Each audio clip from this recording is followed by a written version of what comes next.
Om Swastiastu, salam sejahtera untuk kita semua.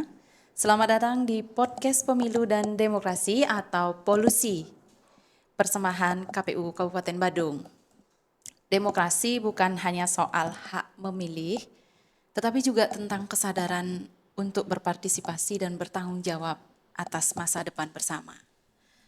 Baik, di hari ini kita beruntung banget karena sudah hadir bersama kita di sini narasumber yang sangat luar biasa, Bapak Iwayan Widyardana Putra, Iya. Koordinator Daerah Akademi Pemilu dan Demokrasi, sekaligus mantan Komisioner Bawaslu Provinsi Bali. Baik Bapak, selamat siang Bapak Ya, Wayan. selamat siang, Mbak. Iya, saya Dewi Pak untuk yang nge-host hari Iya. ini. Gimana Pak? Sehat hari ini? Ya, rada-rada flu sih, tapi ya memang cuacanya lagi nggak bersahabat gitu loh. Iya, Tapi kalau urusan yang pemilu itu kita harus mesti selalu sehat selalu sebenarnya. sehat bener Pak. Nggak ada kata sakit kalau soal pemilu Pak ya. Iya. Tapi Baik, memang agak nyeleneh juga sih. Nama podcastnya polusi gitu loh. polusi. Agak apa ya namanya?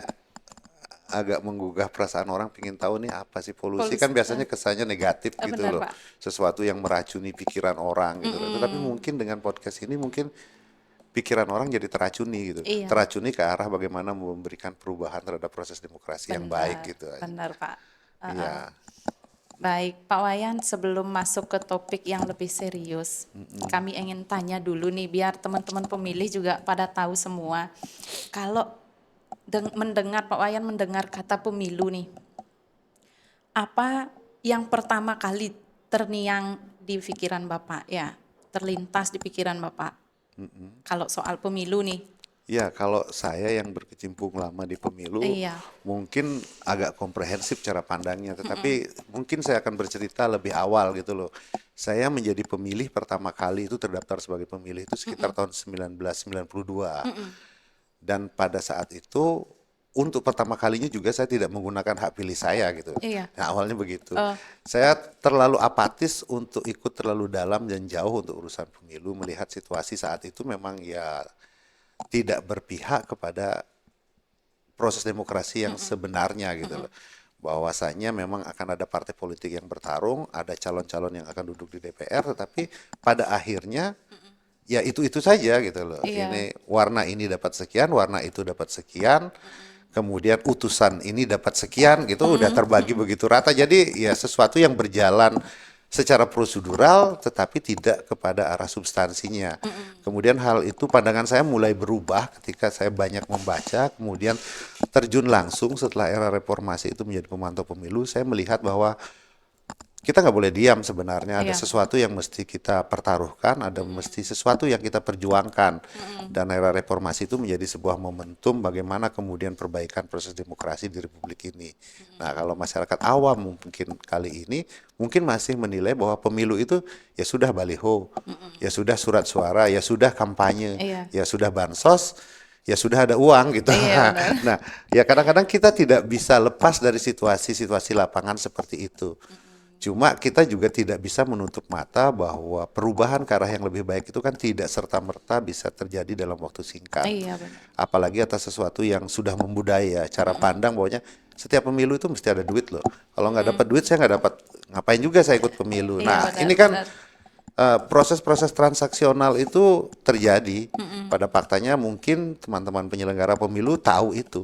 Tetapi ketika lihat fakta lapangannya diterjemahkan kepada bahasa yuridis formilnya, biasanya agak sangat sulit dijerat atas ketentuan-ketentuan yang ada gitu. Entah ketentuannya yang kurang mumpuni atau memang tidak ada political will dari berbagai pihak untuk menyelesaikan persoalan-persoalan ini. Ini memang sesuatu yang tidak mudah Iya sebenarnya, benar. tetapi ketidakmudahan itu jangan juga membuat kita menjadi putus asa. Benar Pak. Proses perbaikan mesti terus dilanjutkan. Iya Nah, Pak. hal-hal seperti ini jadi tugas teman-teman penyelenggara pemilu, KPU dan Bawaslu. Ketika misalnya secara formil segala sesuatu tidak bisa dijerat secara hukum misalnya terhadap orang-orang yang salah dalam ruang pemilu, maka hukum dia dengan cara sosial misalnya gitu. Iya benar. Nggak usah pilih lagi orang-orang model begitu. Tapi kan ini belum tersampaikan.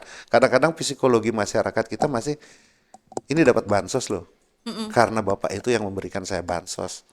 kalau nggak ada bapak itu, akhirnya saya nggak dapat bansos. Iya benar. Akhirnya secara psikologi terkooptasi lah cara pandangnya.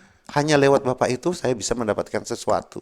Padahal kan tidak Padahal seperti itu. iya. Nah ini yang perlu dijelaskan kedalamannya agar setiap orang di Republik ini jadi paham bahwasanya proses pemilu, proses bagaimana kemudian mengejawantahkan pajak rakyat yang kemudian dikumpulkan oleh negara kemudian terdistribusikan kembali Iya. kepada mereka itu betul-betul adalah bagian dari hak mereka Iya sebenarnya. benar. Tetapi memang tidak semua sih gitu loh.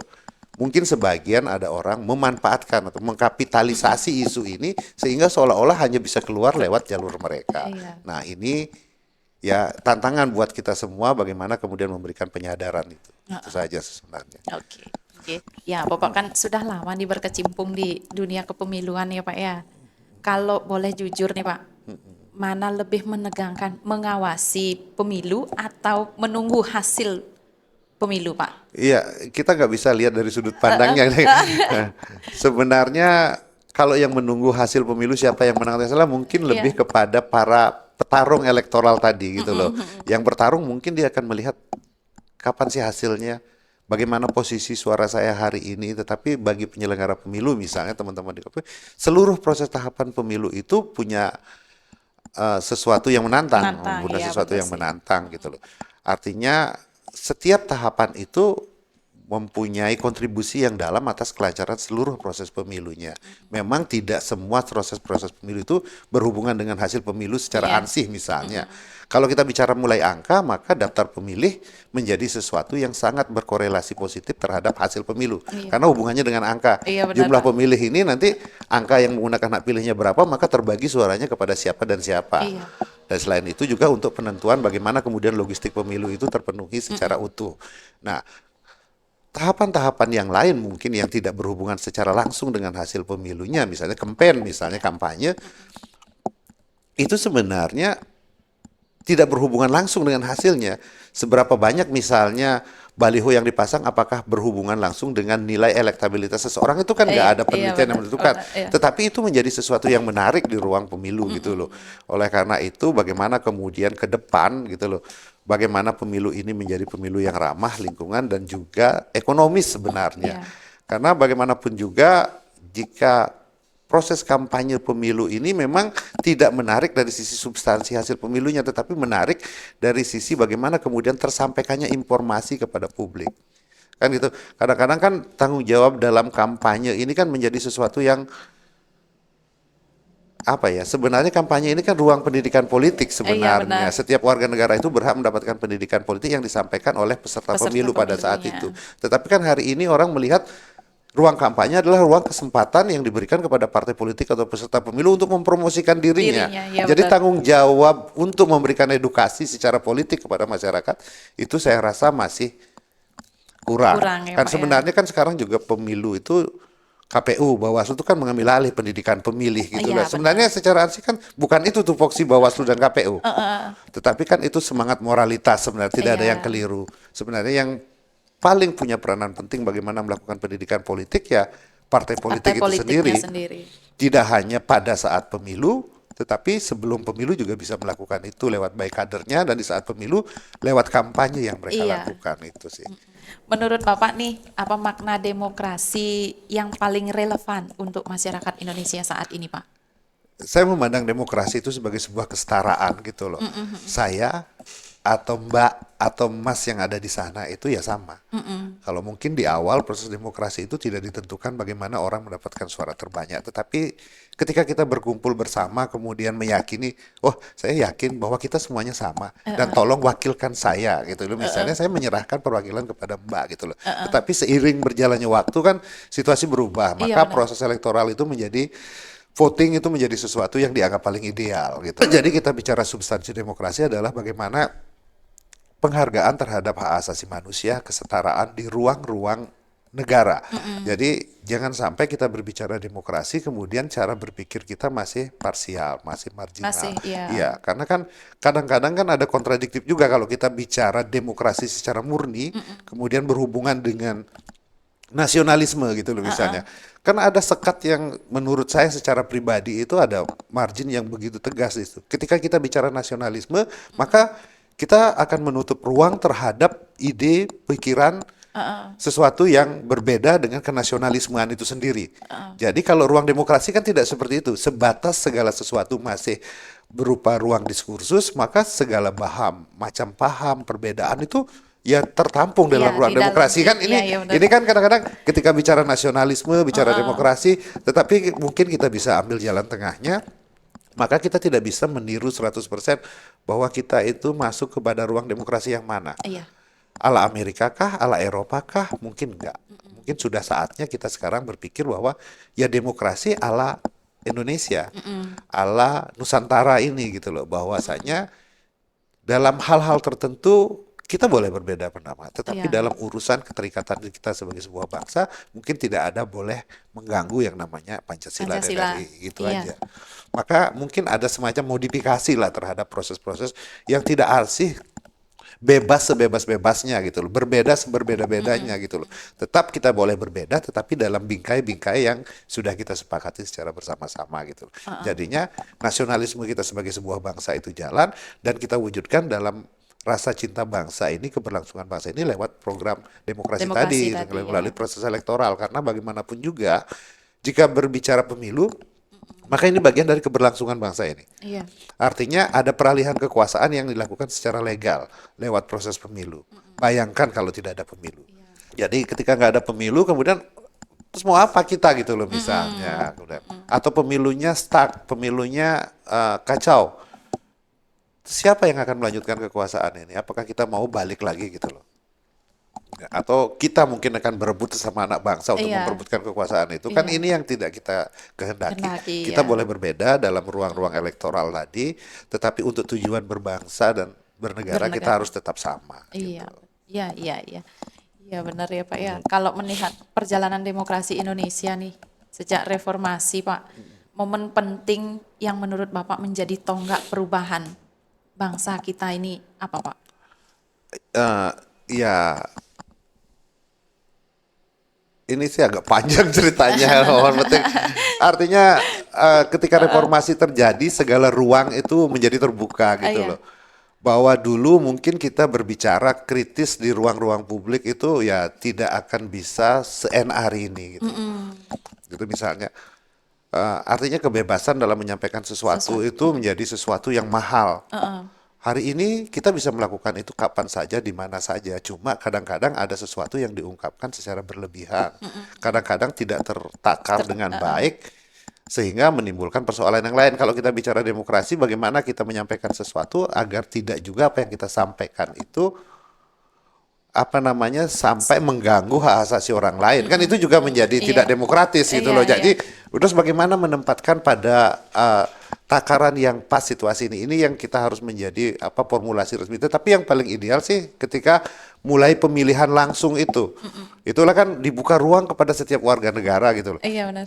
Saya bisa menentukan nasib pemimpin saya sendiri. Nah, mulai saat itu rasanya dan menjadi kebablasan hari ini sampai pemilihan kepala lingkungan pun akhirnya pemilihan langsung gitu. Iya. Jadi tidak ada yang salah gitu, tidak ada yang salah, tetapi itulah bagian dari bagaimana kemudian kita mencari format yang terbaik sebenarnya. Mungkin suatu saat, rasanya ini terlalu mahal, mungkin kita butuh sesuatu yang lebih diefektifkan, mungkin ada format yang berbeda lagi, itu mungkin ya perlu peranata hukum yang berbeda atau perlu kajian-kajian yang lebih berbeda gitu loh. Kan banyak kan diskursus-diskursus macam itu. Hari ini pun masih begitu. Bagaimana kalau kita kembalikan lagi pemilihan kepala daerah itu kepada DPR? Ya tidak ada yang salah gitu loh.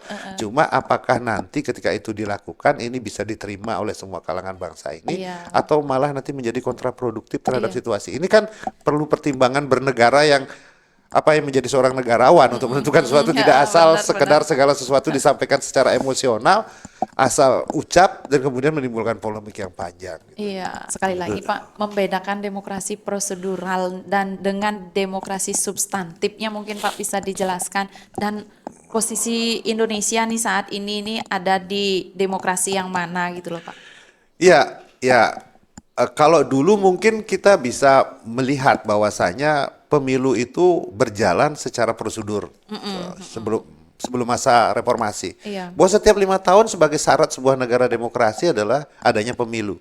Oke, Indonesia negara demokrasi, padahal Iya. sebenarnya kita pada saat itu sih secara faktual kita itu menganut sistem yang otoriter, militeristik bahkan malah gitu, militer yang menguasai segala hal, bupatinya aja banyak militer gitu. Iya. Artinya dulu pemilunya biar dipandang oleh mata internasional bahwa kita negara demokrasi, lakukan secara prosedural aja, ada aja pemilunya. Iya. Pemilunya tuh selama berlangsungnya ya tertutup, tidak terbuka seperti hari ini. Iya. Masyarakat data pemilihnya berapa, masyarakat diajak bicara, Tahu memberikan semua ya, Pak, masukan, pembagian dapilnya seperti apa, Iya. dibuka kepada publik. Itu regulasinya seperti apa semua orang tahu. Kalau dulu itu tertutup, tetapi hasil pemilunya jelas. Si A pasti dapat sekian kursi, si B sekian kursi, nanti presidennya pasti si A, menteri-menterinya pasti saya sampai hafal itu menteri-menteri itu dulu, gitu loh.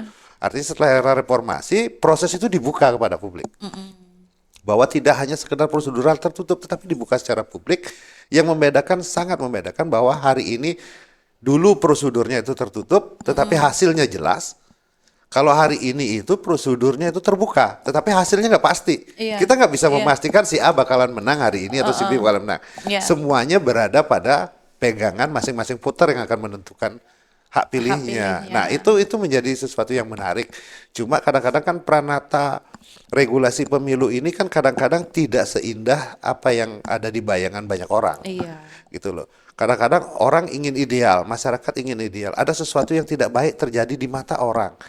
Sementara penyelenggara pemilu tidak mampu melakukan apa-apa. Kan itu faktanya Iya. kan seperti itu. Atau atas kekuatan tertentu misalnya gitu loh. Orang yang belum pantas misalnya maju menjadi calon-calon tertentu Iya. karena punya kuasa, relasi kuasa untuk mempengaruhi proses-proses hukum yang terjadi, akhirnya mampu dibuatlah keputusan tertentu yang membuat orang tersebut bisa. Ini sebenarnya kan pengkhianatan terhadap proses yang ada. Sebenarnya kan dalam demokrasi itu ketaatan terhadap regulasi, kemudian kesetaraan dalam ruang-ruang hak asasi asasinya. gitu. Tetapi kalau ada orang kemudian bisa memanfaatkan situasinya, memainkan ini, kemudian dia ikut proses elektoral dan kemudian menjadi terpilih, ya mau salah siapa gitu loh. Secara prosedural itu sudah dilakukan dan itu legal secara hukum. Maka kadang-kadang apa yang legal secara hukum misalnya, apakah kemudian itu bermanfaat untuk kepentingan orang banyak kan belum tentu. Iya, benar. Padahal dalam prinsip-prinsip hukum, saya bukan orang hukum, jadi saya sering dengar gitu bahwasanya dalam proses hukum ada kepastian hukum, gitu misalnya. Kemudian ada asas kemanfaatan dalam proses hukum itu. Gitu. Apakah ketika regulasi ini diterapkan kemudian memberikan manfaat yang baik, ataukah tidak menimbulkan polemik? Kan kadang-kadang bisa kita tidak mengambil tindakan itu sebenarnya demi menjaga stabilitas atau keutuhan tertentu. Nah ini kan pilihan-pilihan dalam bernegara ini menjadi sesuatu yang agak sangat sulit, ringkih. Banyak pemikir bangsa ini yang sebenarnya punya pandangan-pandangan luas, mungkin banyak juga yang tidak mendapatkan ruang. Banyak juga orang yang punya peluang yang besar tetapi tidak mau memperjuangkan. Ini kan kita masih mencari bentuk yang seperti apa gitu loh sebenarnya. Tetapi yang ideal hari ini bahwa Undang-Undang 7 ya tentang pemilu itu masih dipakai, bahwasanya ketika saya selalu menyampaikan ini di awal tadi juga sudah saya sampaikan bahwa tidak mudah gitu loh, tidak mudah melakukan penerapan hukum dalam ruang pemilu dalam situasi politik yang serba abu-abu. Nah, ketika itu tidak terjadi, maka kesadaran moral warga negara, para puter ini mesti ditinggikan, ditingkatkan. Ya caranya bagaimana? Ya selalu hadir kepada mereka yang muda-muda. Karena untuk memberikan literasi kepada kawan-kawan muda ini mesti punya effort yang luar biasa. Kasihan anak-anak muda ini, bukan saya mengatakan mereka jarang baca. Mereka mungkin membaca dengan tipikal dan cara yang berbeda. Berbeda dengan generasi kami yang membaca buku. Mereka mungkin cara mendapatkan informasinya berbeda. Berbeda-beda. Ruang informasi yang menyajikan informasinya juga bermacam-macam. Dan kualifikasi informasi ini yang jadi persoalan gitu.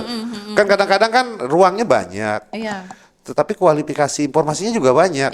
Apakah ini kualifikasi informasi yang sebenarnya kalau menurut Muslim itu sahih gitu loh bahasanya, atau doif kan gitu. Ini kan sesuatu yang mestinya ada literasi khusus kepada mereka untuk diberikan informasi. Ini menjadi penting buat anak muda. Karena bagaimanapun juga 10-20 tahun ke depan itu yang pegang kekuasaan nanti adalah teman-teman muda. Generasi-generasi milenial dan post milenial. Generasi apa namanya hari ini? Gen Z ya, itu mereka saya kan udah Gen X ini. Gen Z yang sekarang. Ya artinya mereka itu nanti yang akan itu. Nah makanya perlu penanaman ideologi yang baik tentang bagaimana berbangsa dan bernegara dan bagaimana proses demokrasi yang ideal untuk tatanan wilayah Negara Kesatuan Republik Indonesia. Nggak bisa disamakan. Kadang-kadang kita mengukur baju kita dengan ukuran orang lain. Iya. Ala Amerika, ala Eropa, walaupun mereka sudah berdemokrasi ratusan tahun Iya lamanya, benar. kan belum tentu cocok dengan apa yang terjadi di Republik ini. Iya. Itulah makanya kadang-kadang kalau hari ini pun saya masih berpikir berbeda, mungkin orang lain menganggap saya itu terlalu ekstrim kiri gitu misalnya. Tetapi kan sebenarnya dulu founding father kita itu sudah sangat luar biasa, bagaimana kemudian menyadur semua perbedaan, semua paham itu lewat Pancasila tadi. Bahkan zaman Pak Karno ada yang namanya nasionalis, agama, dan komunis. Bagaimana kemudian menyatukan ideologi-ideologi sangat Iya. bertentangan tersebut menjadi satu ideologi. Kan ini artinya mereka punya pandangan yang beyond, sangat ke depan gitu loh, sangat luar biasa, dan bagaimana menerjemahkan ini kepada sisi lapangannya itu yang jadi persoalan. Ini apa ya? Kita bicara apa ruang-ruang yang apa tidak sensitif sih, tetapi kalau saya misalnya senang baca Mark gitu ya. Karena saya suka baca buku itu, bukunya Tan, bukunya Mark. Tapi mungkin orang berpikirnya orang ini terlalu ke kiri-kirian, bahkan terlalu sosialis, bahkan mengarah ke komunis. Enggak juga gitu loh. Iya. Artinya kita belajar dari seluruh paham yang ada, kemudian bagaimana paham-paham tersebut bisa Bisa kita disatukan. terapkan, Iya, disatukan bisa. dalam Iya. implementasi urusan berbangsa dan Iya. bernegara. Tidak ada yang salah dalam setiap paham, itu nggak ada yang salah. Cuma cocok apa tidak diterapkan itu yang jadi persoalan. Iya Gitu. benar. Kita nggak boleh bilang ketika kita berbeda kemudian kita menjadi musuh, nggak bisa begitu. Maka itu yang mesti dalam ruang demokrasi itu selalu digaungkan. Iya. Ya berbeda, diskursus berbeda, justru perbedaan itulah yang membuat menjadi sesuatu itu, ide-ide itu akan timbul sesuatu yang baru. Bagaimana kemudian menjembatani, mencari titik temu atas perbedaan itu. Iya. Tidak harus berbeda kemudian berkelahi, itu udah bagi saya ya udah gitu, udah selesai. Nah, saya inginnya sih pemilu ini ya menjadi sebuah proses bagaimana kemudian menghasilkan sebuah produk gitu loh. Kita kalau bicara produksi, bicara teori Iya, iya produksi, benar. menghasilkan sebuah produk yang betul-betul produk ini bisa bermanfaat. Kalau hari ini produknya siapa sih? Anggota dewan, berarti orang, berarti sumber daya manusia yang betul-betul tahu hak dan kewajibannya ketika mewakili. Nah, ketika dia berada pada posisi itu ya tidak lagi menjadi wakil sebagian orang, tapi menjadi wakil rakyat, Rakyat, wakil iya semuanya gitu. Dan bagaimana kemudian mereka bersikap, kemudian bagaimana kemudian mereka melakukan sesuatu sesuai dengan tupoksinya untuk memberikan kemaslahatan bagi orang banyak. Nah, cuma ya namanya juga proses elektoral, namanya juga orang bertarung, kan sering sekali Iya. orang bertarung, ada yang bertarung dengan cara baik, ada bertarung dengan setengah baik, Setengah, iya. ada yang bertarung dengan cara tidak baik gitu. Yang penting yang menjadi pikiran mereka adalah kekuasaan itu sendiri gitu loh. Sebenarnya kan tidak, bagaimana jalan mencari kekuasaan itu sebenarnya harus dengan sesuatu yang ideal. Nah, kita harus bicara ideal sih, walaupun sebenarnya fakta lapangannya tidak akan seideal cerita mulut saya sampai berbusa-busa gitu. Tapi inilah hidup gitu loh, bahwa pada titik tertentu tidak akan memberikan kepuasan kepada para pihak, semua pihak iya. Tetapi kita juga tidak boleh berhenti untuk melakukan kebaikan, karena Iya, itu benar. bagian dari karma Iya sebenarnya. benar Pak. Dalam pandangan Pak Wayan, saya panggil Pak Wayan ya Pak ya. Ya, Widi Dalam aja deh boleh. dalam pandangan Pak Widi nih, seberapa besar kualitas pemilu menentukan kualitas demokrasi kita Pak? Iya, pasti berkorelasi positif. Pemilu yang baik pasti akan menghasilkan pemimpin yang baik gitu. Pemilu yang dijalankan dengan proses yang baik, prosedural yang baik, teknisnya yang baik, pasti akan menghasilkan pemimpin yang baik. Kita harus yakin itu gitu loh. Iya, benar. Kadang-kadang kan kita sudah di awal menanamkan di alam bawah sadar kita itu percuma, walaupun prosesnya baik juga hasilnya nanti akan tetap sama. Nah, cara berpikir ini yang mestinya coba kita kikis gitu loh. Iya. Diinisiasilah alam bawah sadar kita. Coba pada tatanan kita positive thinking lah terhadap segala sesuatunya. Bahwa hari ini sudah ada komisioner KPU Bawaslu, yakini mereka akan melakukan hal yang terbaik dalam proses pemilu. Yakini mereka tidak akan berpihak. Yakini juga mereka bahwa mereka akan menjadi pelayan yang baik dalam proses demokrasi. Iya. Karena kan KPU Bawaslu ini kan pelayan. Yang namanya Iya. pelayan ya harus melayani. Yang Melayani, melayani benar. siapa? Rakyat. Rakyat. Dan juga peserta pemilunya. Benar Pak. Jadi yakinlah bahwa proses yang baik pasti menghasilkan yang baik. Nah, dalam proses yang baik ini seperti apa proses Iya. yang baik ini? Apakah hari ini prosesnya sudah baik? Ya, itu kan masih bisa kita perdebatkan gitu loh.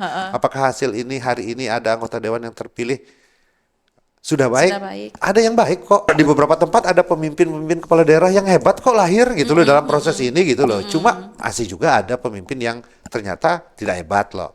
Oh, punya catatan masa lalu yang kelam. Nah, Iya. ini bagaimana kemudian mengeliminir hal-hal seperti itu agar lebih memberikan ruang kepada anak-anak bangsa yang potensial untuk mewakili ini. Apakah regulasinya perlu dirubah? Apa paradigma berpikirnya? Semakin banyak regulasi sebenarnya, semakin banyak aturan, semakin ruwet hidup ini gitu loh. Iya benar Pak. Iya kan? Heeh. Saya sih idealnya bagaimana kesadaran itu terbangun dari hatinya gitu loh. Oke, yang sekarang mungkin 50% baik. 50%-nya setengah baik atau ada yang kurang baik ya. Itu udah cukup luar biasa gitu loh. Cuma kan kadang-kadang tidak menarik jika menampilkan sesuatu yang baik. Apalagi untuk urusan informasi ke media itu agak yang menarik itu adalah apa namanya kan ada apa peribahasa bilang bad news is good news gitu misalnya ini kan Iya. kadang-kadang kan yang baik itu akan tenggelam ya, ketika dia tidak mampu mempromosikan dirinya tetapi yang tidak baik ini akan terus digaungkan berkali-kali jadinya kesannya oh hasilnya anggota dewan nak mulek gitu, gitu. Kan kita Iya. kasihan juga kepada anggota dewan yang baik oh jadi bupati nak mulek gitu. Sama aja nanti hasilnya juga sama gitu Iya Pak gitu. ya. Toh juga, iya man jabatan kita nggak dapat apa-apa, nggak juga gitu loh kan kita. Benar. Maka distribusi kekuasaan, bagaimana perputaran pajak yang dipungut kemudian terdistribusikan lagi kepada warga negara, memang ini harus dijelaskan kepada masyarakat. Kan Iya. kadang-kadang informasi ini kan tertutup gitu Tertutup. ya. Maka teman-teman KPU ini punya kewajiban tidak hanya mengajak orang untuk menggunakan hak pilihnya, tapi bagaimana menggunakan hak pilihnya secara bertanggung jawab. Yang kejarannya apa sih hari ini? Oh jumlah, jangan jumlah, tetapi bagaimana jumlah yang banyak itu dibarengi dengan juga kesadaran mereka menggunakan hak pilihnya. Misalnya tingkat partisipasinya 80%, tetapi yakini juga bahwa 80% orang yang datang ke TPS menggunakan hak pilihnya adalah mereka yang benar-benar sadar. Iya. Bukan karena duit yang Duit, diberikan, bukan karena dimobilisasi, bukan karena takut kalau nggak milih nanti sepekanga kan gitu. Iya benar. Kan ini yang terjadi kan udah akhirnya banyak terus kemudian penyelenggara pemilu KPU Bawaslu ini kemudian merasa dirinya bangga, "Oh, saya berhasil, partisipasi saya tinggi 80%." Padahal secara kualitatif belum tentu. Oh, banyak kasus yang ternyata terpendam, itu disampaikan.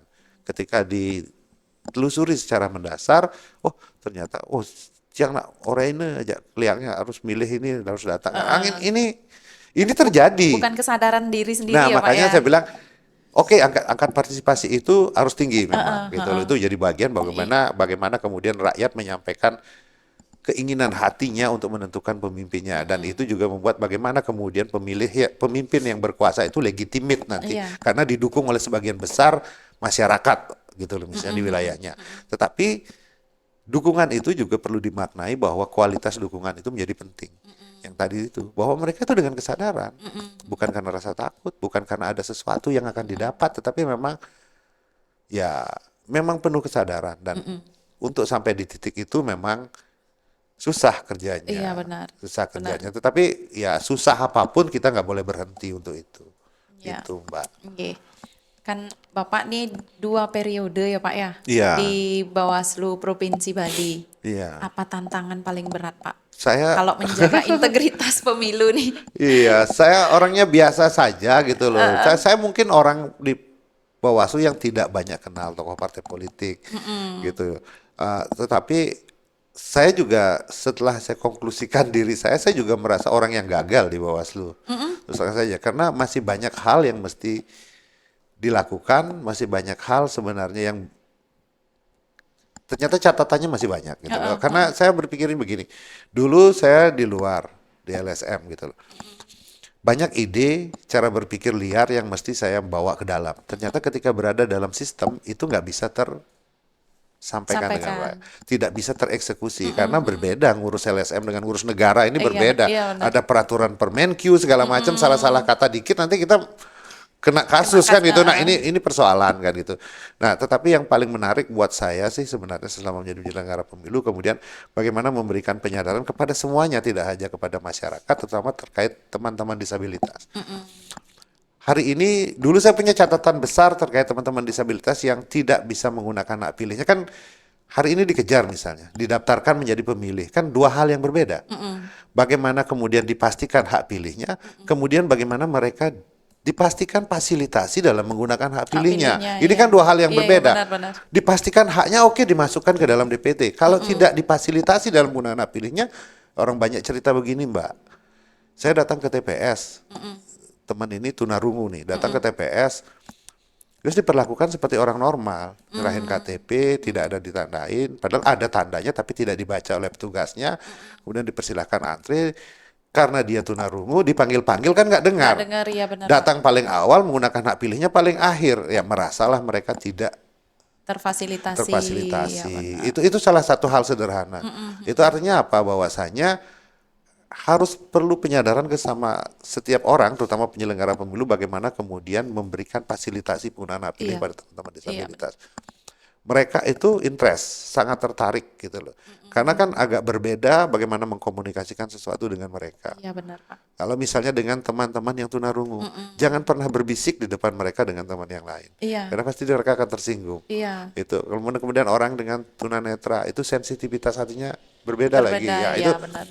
Jadi cara berkomunikasi dengan mereka itu berbeda gitu loh. Mereka mungkin tidak berkebutuhan khusus, kita yang mungkin menganggap diri kita terlalu normal gitu loh. Iya. Belum tentu, padahal mereka yang jauh mungkin lebih normal Lebih daripada normal dari kita. Nah, kita. Kalau sistem pemilu yang kita gunakan sekarang nih Pak, sudah benar-benar menjamin kedaulatan rakyat apa belum Pak?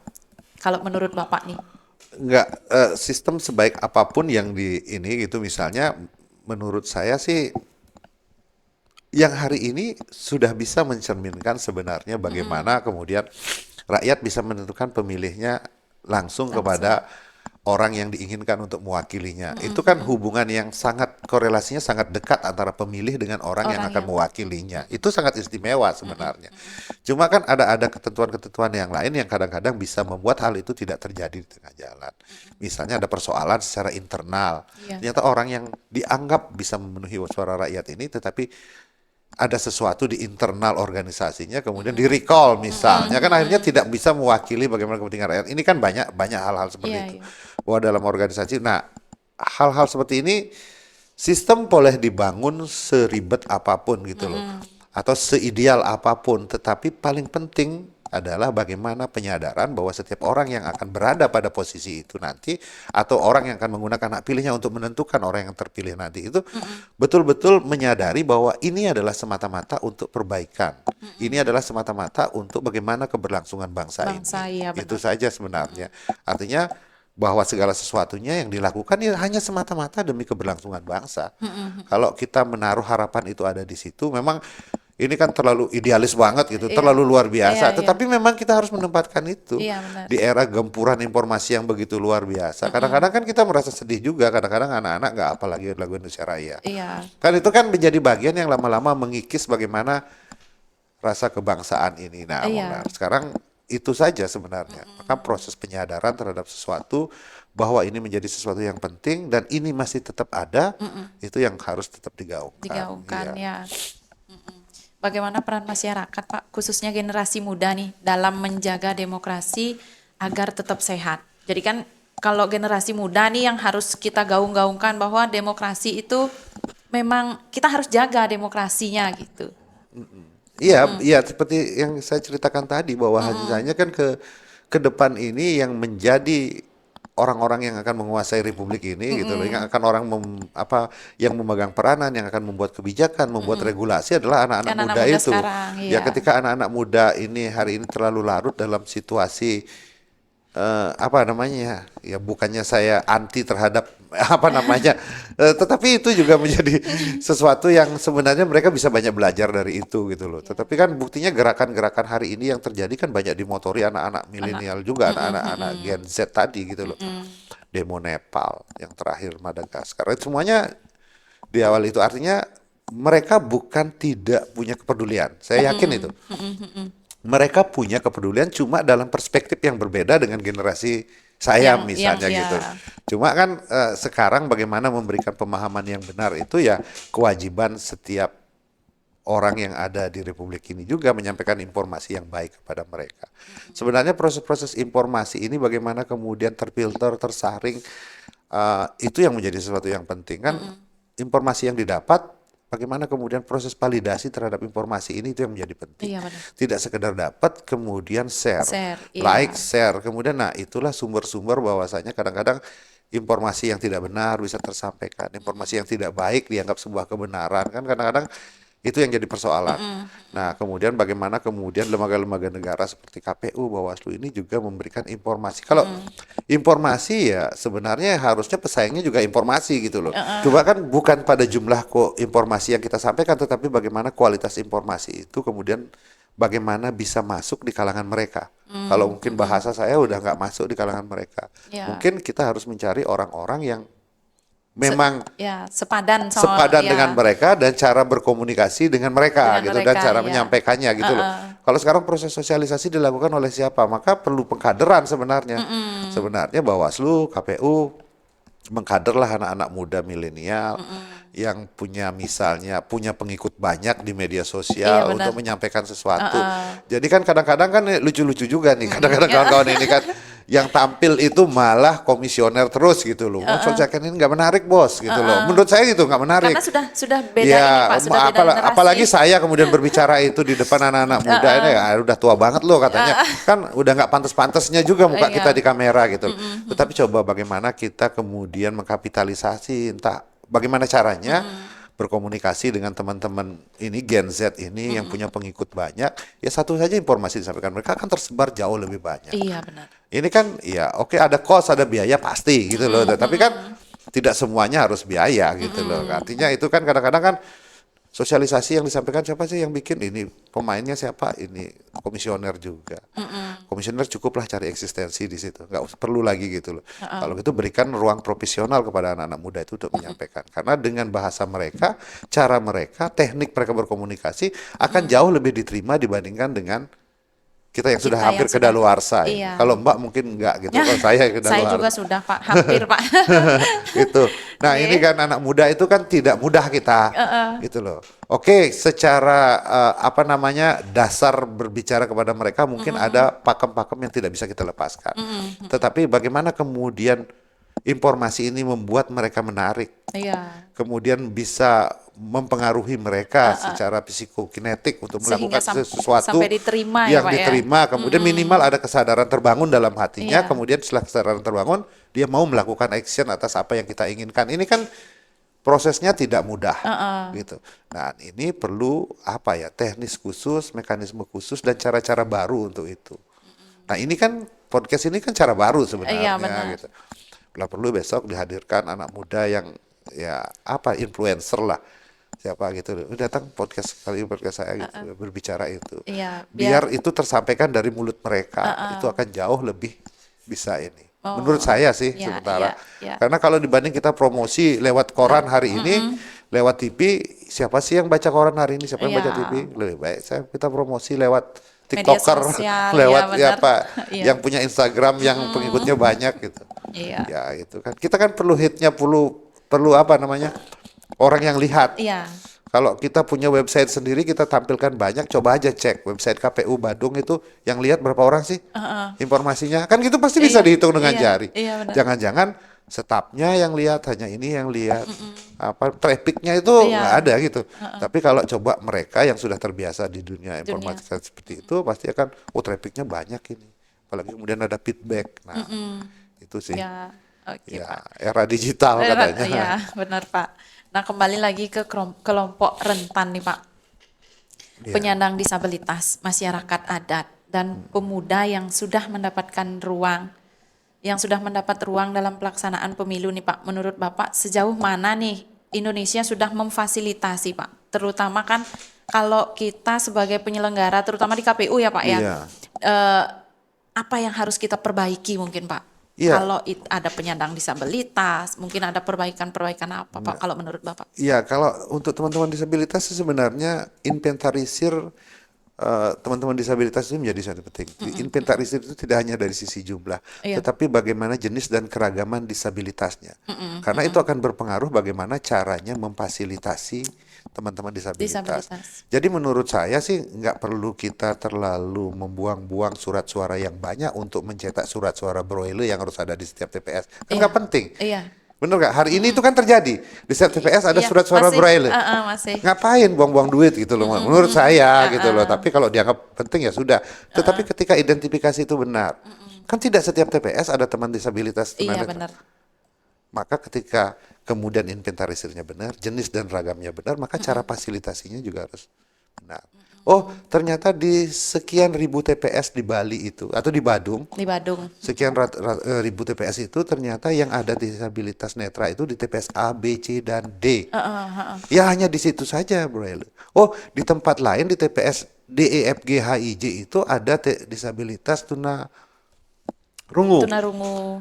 Maka dengan demikian cara memfasilitasinya juga berbeda. Iya benar. Ada dengan fasilitasinya di TPS yang lain ternyata ada yang tunadaksa Tunadaksa. misalnya tidak bisa. Oh jangan buat TPS di tempat yang susah. Iya benar. Kan begitu caranya. Tapi kan kadang-kadang ini kan dipukul rata aja. Semua ya Pak ya. Iya. Semua TPS dapat. Semua TPS dapat Iya. braille gitu kan terbuang uang negara ini kan lumayan kalau diirit-irit dikit Iya, buat apa iya. gitu. Nggak, maksud saya gitu. Kita berpikir bagaimana kemudian menjadi efektif, efisien kan bukankah itu bagian Iya, dari bagaimana proses-proses penyelenggaraan pemilu itu Benar, harus Pak. terlaksana kan. Nah, kan saya bilang lemahnya memang di proses itu. Identifikasi. Oh, kalau identifikasi jumlah oke, betul. Ya, difasilitasi masuk ke dalam daftar pemilih iya. Tetapi memfasilitasi penggunaan hak pilihnya itu yang menjadi penting. Sebenarnya sih kalau misal apalagi sekarang pemilihan apa namanya? Pemutakhiran daftar pemilih berkelanjutan itu bisa dipetakan dari awal. Oh, di kecamatan ini ada sekian orang tunanetra dengan sebaran sekian. Oh, berarti nanti kira-kira di TPS-nya hanya butuh braille sekian. Tidak semuanya dikasih braille. Oh, Iya. ada yang tunarungu di TPS ini. Maka nanti saat pembinaan pemberian pembekalan kepada teman-teman KPPS, Pak, ya? KPPS, mereka itu ketika di TPS-nya ada yang tunarungu, Tunarungu. maka ada cara bagaimana memfasilitasinya. Iya, benar. Tidak lagi dipanggil-panggil, itu salah siapa Iya, dipanggil-panggil benar. mereka orang tunarungu. Maka dihampiri. Mungkin ini cara-cara itu jauh memberikan penghargaan kepada mereka. Kan kadang-kadang oke, kita peduli terhadap teman-teman disabilitas. Iya, peduli. Jangan sampai juga kepedulian kita itu hanya di permukaan saja, tidak pada eksekusi tahap selanjutnya. Bahkan mereka saking keselnya, ini beberapa teman-teman disabilitas ini bilang, ya sudah saya malas, atau berikanlah kami tempat satu TPS khusus teman-teman disabilitas, sampai ada yang minta begitu. Tapi kan kalau kita berbasis dasar pemilih kan tidak bisa Nggak begitu. Iya benar Pak. Oh gitu, nggak bisa seperti itu. Maka dia akan memilih di mana KTP mereka dikeluarkan, kan itu prinsip dasarnya. Maka dari itu, bagaimana kemudian penyelenggara pemilu ini memfasilitasi itu. Maka proses identifikasi menjadi sesuatu yang penting. Oh, ya berarti kita harus tahu dulu Ya, nih Pak Sebali ya. ini berapa nih? 11 ribuan TPS kan Iya, Sebali. benar. Kalau 11.000 setiap TPS ada braille dicetak kan banyak banget. Iya. Padahal nggak terpakai gitu maksudnya. Itu baru di Bali aja Pak ya. Iya, Belum betul, lagi kita iya. ngomong ke Indonesia. Iya, persoalan bagaimana mereka terfasilitasi apa tidak dalam penggunaan hak pilihnya. Iya, benar. Ini ada bahkan beberapa teman disabilitas daksa waktu itu datang ke TPS, tempatnya terlalu tinggi, dibantu pun enggak. Akhirnya ya mereka balik gitu loh, tidak jadi menggunakan hak pilihnya. Saya sering dulu bertemu mereka, keluh kesahnya seperti itu. Ya, teman-teman sudah luar biasa nih memasukkan mereka ke daftar pemilih. Tetapi akhirnya mereka tidak bisa menggunakan hak pilihnya. Kan ini juga berpengaruh terhadap angka partisipasi. Iya, benar, jadinya. Pak. Kan ini juga kelihatan KPU-nya kok Sedikit ya partisipasi ini pemilihnya. ya bagian dari yang mesti kita koreksi secara bersama-sama untuk meningkatkan kualitas. Belum lagi kita berbicara substansi hasil pemilunya. Ya karena urusan KPU ini urusan teknis, maka secara teknis bagaimana ini bisa diselesaikan dengan baik. Hari ini kan KPU ini sebenarnya luar biasa dengan baik sistem yang sudah dibangun ini. Banyak hal sebenarnya sudah begitu luar biasa. Secara manajerial pengelolaan pemilu, manajemen pengelolaan pemilu top lah. KPU ini. Kita harus acungi jempol. Ini bukan tapi ini memang luar biasa di negara yang sebesar ini, seluas ini dengan jumlah pemilih yang seperti ini dengan tantangan geografis yang luar biasa, KPU tuh bisa dalam keserentakan ini menyelenggarakan pemilu. Ini kan nggak mudah gitu loh, nggak mudah. Nggak mudah gitu loh. Jadi luar biasa gitu loh itu. Perkara ada sesuatu yang masih belum maksimal, ya itulah kita perbaiki secara bersama-sama. Oke Pak, bagaimana Akademi Pemilu Pak dan Demokrasi apakah ikut mendorong pendidikan politik nih bagi kelompok rentan ini Pak? Ya, kita juga punya agenda-agenda ini gitu loh. Kan karena bagaimanapun juga kelompok masyarakat sipil ini ada atau tidak ada gitu loh. Misal kegiatan pemilu kita berusaha mengadvokasi teman-teman melihat tentang bagaimana membangun kesadaran untuk Iya. teman-teman anak muda juga di kampus. Bagaimana mereka itu artinya ya tidak boleh karena kan jika ada sesuatu yang terputus di tengah jalan, kalau kita hanya menunggu bahwasanya kemudian informasi hanya diberikan oleh lembaga negara saja, ya tidak maksimal. Ini kan bagian dari tanggung jawab moralitas kita sebagai warga negara Iya. menghimpun diri dalam kelompok masyarakat sipil untuk juga melakukan sesuatu yang berguna atau memberikan kontribusi dalam proses pemilu walaupun itu tidak akan pernah ditangkap oleh media atau itu bukan tujuan kami gitu loh. Iya, iya benar. Kami hanya ingin melakukan sesuatu, ini pun kami lakukan dulu sebelum proses-proses pemilu ini terjadi. Sebelum saya pernah menjadi penyelenggara pemilu juga udah melakukan itu. Jadi hal yang biasa bagi teman-teman masyarakat sipil ini. Artinya kita akan tetap melakukan itu, mungkin bisa bekerja sama dengan KPU-nya, dengan Iya. Bawaslu-nya, seperti hari ini Iya, iya misalnya benar. bisa memberikan sesuatu sedikit gambaran lah bagaimana proses pemilu itu gitu loh. Kita mungkin tidak akan bisa mencari sesuatu yang sempurna dalam Sempurna proses itu, banget. tapi sebagai manusia biasa kita harus mengupayakan hal-hal yang mendekati kesempurnaan itu Iya setiap benar. saat itu aja. Ya, itu aja, Iya. Mbak. Kalau Pak Widi nih melihat fenomena kita ke politik uang nih Pak. Nggih. Fenomena politik uang, polarisasi dan politik identitas dalam demokrasi kita Pak. Bagaimana menurut tanggapan Bapak nih? Bangsa kita. Iya. Saya apa ya agak ini juga kalau kita bicara polarisasi dukungan apalagi yang berbau dengan dalam tanda kutip rasisme agama atau golongan tertentu. Ini kan sungguh sangat luar biasa sebenarnya proses yang terjadi, terutama di Pilkada DKI dulu itu. Saya kan ikut memantau Pilkada DKI itu, saya tahu persis gitu loh. Jika orang berbeda pandangan atau pilihan politiknya gitu loh, ketika meninggal bahkan nggak boleh masuk ke ini. Luar biasa terjadi. Ada kampret, ada cebong. Nah, syukurlah di pemilu 2024 24. ini itu akhirnya tergerus dengan sendirinya karena polarisasi itu mulai mencair gitu loh, mulai mencair gitu. Basis terkecil misalnya di desa adat kalau misalnya kemarin mungkin tidak terlalu terdengar gitu loh, misalnya kalau dia memilih hal yang berbeda bisa sampai ange gitu, itu Iya. kan kadang-kadang inilah membangun bagaimana kemudian memberikan pemahaman kan kalau kita berbicara itu kan orang-orang yang tidak boleh berpihak itu adalah orang-orang yang tertulis di dalam undang-undang gitu loh. Tetapi orang yang berhubungan dengan struktural adat itu kan orang yang tidak ada di dalam ketentuan undang-undang gitu Iya, loh. Jadi ini iya. menjadi sulit gitu loh.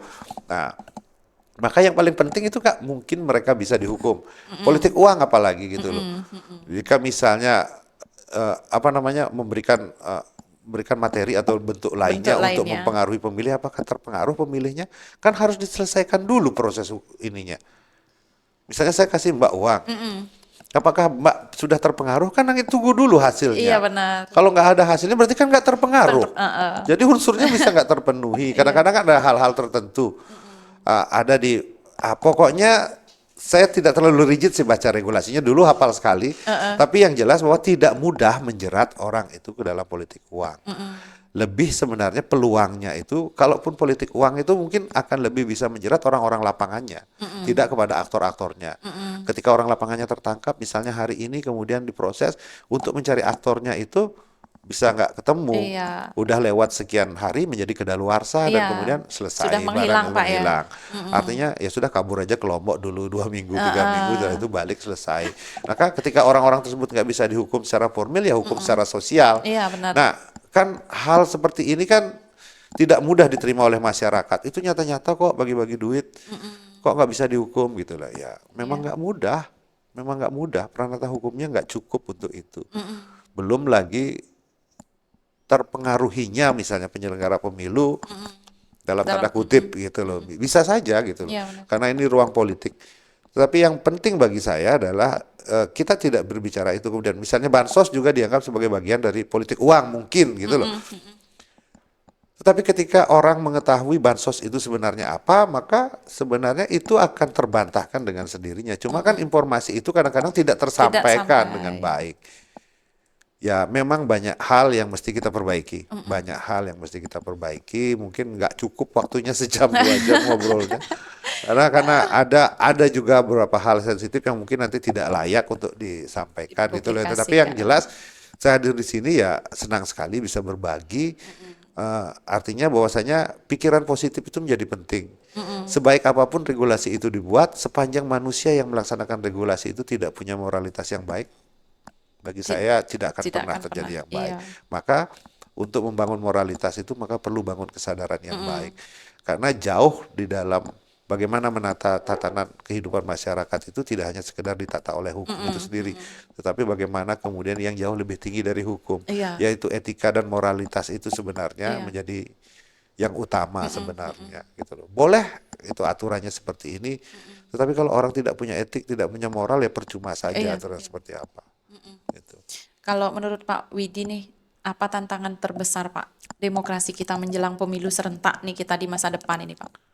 Nggak, yang di 2029 ini masih Iya. banyak persoalan Iya. sebenarnya. Mau bagaimana setelah putusan Mahkamah Konstitusi ini kan masih ada sesuatu yang menarik nih. Oke, Iya. pemilunya masih di 2029. Tetapi pilkadanya nanti ada di 2031 gitu loh. Kan gitu Iya, iya misalnya. benar. Terus antara pemilu itu kan nanti pemilu nasionalnya itu nanti kan hanya DPR saja dan ini kemudian pemilu lokalnya itu adalah pemilihan DPRD. DPRD. Ya kalau kepala daerah masih ada mekanisme PJ. Tetapi kalau anggota DPRD kabupaten, kota, provinsi itu mekanismenya apa? Apakah akan ada kekosongan? Iya. Kalau kita bicara pemerintah daerah terdiri dari kan gitu DPR, DPR. DPRD, bupati kan gitu misalnya ya. Ya, artinya ini masih ada sesuatu yang mesti dipikirkan, ada terobosan-terobosan hukum atau perlu revisi terhadap undang-undang pemilu untuk mengatur semua ini gitu. Jangan sampai bupatinya ada PJ tetapi ternyata pemerintah daerahnya nggak bisa berjalan karena unsur pemerintahan daerah yang lain nggak ada. Iya. Gitu. Iya benar ada Ada kekosongan. kekosongan, iya, makanya ini kan Iya benar Pak. ini ada sesuatu yang baru. Tetapi yang jelas bahwa pengaturan itu sebenarnya sih sesuatu yang positif sebenarnya buat penyelenggara pemilu itu dengan ternyata pemilunya itu menjadi 2 tahun misalnya 2 tahun kemudian 2 tahunnya lagi ada pemilu mungkin kan ada sementara ini keinginan udah mana melikuidasi penyelenggara pemilu akhirnya agak sedikit menurut saya sih bisa terbantahkan dengan situasi putusan MK itu. Berarti penyelenggara pemilu ini harus hadir terus, harus ada. Harus ada terus. Karena kan proses tahapan menjelang 2029 udah dimulai di 2027. Benar. Kemudian terus berjalan lagi. 2027 komisioner udah ganti DRI. Kan itu katanya 5 tahun, 5 tahun.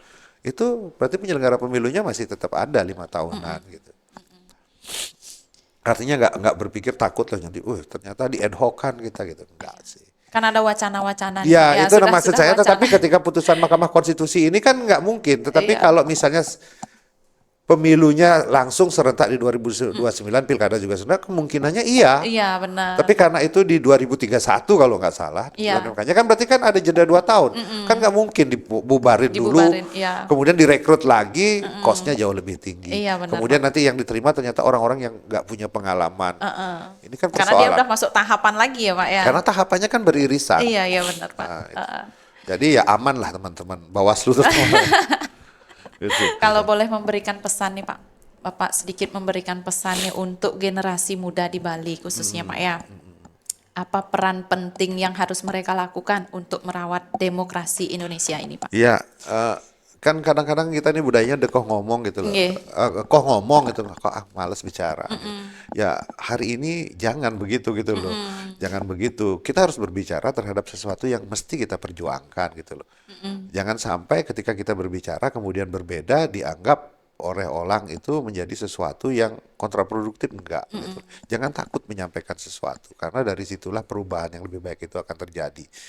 Dan jangan jangan juga malas banyak membaca karena literasi itu menjadi penting. Wawasan kita itu akan tercermin bagaimana kemudian apa isi kepala kita itu tercermin bagaimana kemudian kita menyampaikan pendapat kita di depan publik gitu loh. Kalau orang nggak pernah baca, nggak pernah bicara, mungkin akan tidak mudah. Iya. Karena memang bicara itu talented itu, tapi ketika orang isinya banyak, dia akan mudah merangkai kata-kata Iya. untuk menyampaikan sesuatu. Jadi kan membaca itu penting, banyak literasi dan selalu menyaring informasi itu penting. Gitu loh. Jangan sampai kita ikut menjadi bagian orang yang ternyata memperkeruh suasana dengan Iya. informasi yang Salah. tidak benar. Tidak benar. Gitu. Itu sih sebenarnya anak Iya. muda hari ini kan itu. Kalau kadang-kadang kan paling cepat banget mereka itu. Mereka itu kan ada penelitian dari Alvaro Research Center dulu itu menghabiskan banyak waktunya tuh 12 sampai 15 jam itu untuk berselancar di dunia maya itu. Itu loh, itu. Artinya berarti segala informasi mereka dapat dari sana. Ada sesuatu yang menarik menurut mereka, itu ya persoalannya kadang-kadang sebagian dari mereka, tidak semuanya, tanpa proses verifikasi langsung share. Share, Kalau iya. bisa kasih jantung sebanyak-banyaknya bisa gitu kan. Ini kan, nah ini yang menjadi penting, literasi terhadap media sosial, kemudian bagaimana mereka bisa menyaring informasi, melakukan filtering, kemudian mencari comparing informasi yang lain, Iya. itu menjadi sesuatu yang mesti dilakukan hari ini. Kita tidak pernah tahu di dunia yang seperti ini informasi apa sih sebenarnya yang benar, Iya. kecuali kita kemudian melakukan comparing dengan berita-berita yang Berita, lain. iya benar. Itu. Terakhir ya Pak ya, dalam satu kalimat singkat Pak, apa harapan terbesar Bapak untuk masa depan demokrasi Indonesia nih Pak? Dengan kalimat yang singkat. Kalimat singkat Pak, Iya. singkat yang bisa diterima oleh generasi muda juga Pak. Iya. Saya ini aja, apa namanya, selalu berpikir positif bahwasanya proses yang dilakukan, bahwa kita sudah sepakat sebagai sebuah bangsa, kita memilih jalur demokrasi. Itu kalau kita pilihannya berbeda, misalnya kerajaan, ya sudah tidak akan seperti ini. Atau kita berbeda mau memilih jalur sosialis, komunisme juga tidak berbeda. Kan Iya gitu misalnya. benar-benar Pak. Tetapi karena kita sudah sepakat sebagai sebuah bangsa memilih demokrasi sebagai sebuah jalan, maka harga mati pemilu itu harus jalan dengan baik. Karena di ruang demokrasi, di pemilu itulah sebagai sebuah implementasi bagaimana kehendak rakyat itu disampaikan. Jadi seburuk apapun rasanya pemilu hari ini, kita tidak boleh kemudian berkecil hati. Tetaplah berpikir positif, dari keburukan itu mari kita perbaiki untuk mencapai proses pemilu yang jauh lebih baik ke depannya. Dan yakinlah bahwa proses yang baik itu pasti akan menghasilkan Menghasilkan. pemimpin-pemimpin yang baik dan masa depan bangsa yang jauh lebih baik. Gitu Iya, aja. baik Pak. Itu Iya, Pak ya. iya. Kan inti dari percakapan kita ini adalah untuk generasi-generasi muda. Oke. Yang pertama adalah dekoh ngomong itu istilahnya Ya, Pak ya. jangan malas bicara gitu jangan loh. malas bicara. Ayo Iya. ungkapkan ya Pak ya. Kadang-kadang kita kemudian disanjung atas sesuatu yang tidak kita sadari, bahwa kita ini bukan orang yang seperti ini. Iya benar Pak. Nggak perlu orang Bali itu bukan orang yang suka ribut. Enggak. Kalau kita bicara sejarah Bali, di Republik ini orang yang terakhir tunduk kepada Belanda, ya setelah dari Aceh itu ya orang Bali. Orang Bali. Artinya apa? Orang Bali itu jiwanya petarung sebenarnya. Iya. Ya. Maka kemudian ada politik zaman, ya ini kalau kita mau bicara sejarah ya. Tapi itulah makanya saya bilang, kita boleh berbicara. Ruang berbicara hari ini terbuka. Gitu, terbuka. Kalau Iya. dulu mungkin berbicara salah dikit direndam gitu loh. Iya. Tapi hari ini kan kesempatan berbicara banyak, tetapi apa yang kita bicarakan mestinya reasoningnya harus kuat. Ada dasar yang mesti dipakai untuk sebelum menyampaikan sesuatu. Iya, benar. Dan jangan suka apa yang kita sampaikan itu menyinggung keberadaan, eksistensi atau hak asasi orang lain. Itu yang penting. Iya, benar, Dan Pak. itu yang menjadi kuncinya di situ. Gitu aja, Mbak. Ya, baik teman pemilih yang ada di rumah semuanya, itu adalah perbincangan kita yang sangat seru dengan Pak Wayan, yang banyak sekali memberikan kita bekal dalam bagaimana cara kita untuk merawat demokrasi yang ada di Indonesia ini, terutama kita yang generasi muda, generasi Gen Z yang sekarang ini, gimana cara kita untuk merawat demokrasi di Indonesia ini. Baik Pak Wayan, terima kasih banyak. Kami Sama-sama. ucapkan sudah menyempatkan hadir di podcast kita ini. Iya. Demokrasi akan hidup bukan karena janji para pemimpin, tetapi karena partisipasi rakyatnya. Mari kita rawat terus demokrasi, bukan hanya pada saat pemilu, tetapi juga dalam kehidupan kita sehari-hari. Sampai jumpa di episode selanjutnya. Terima kasih.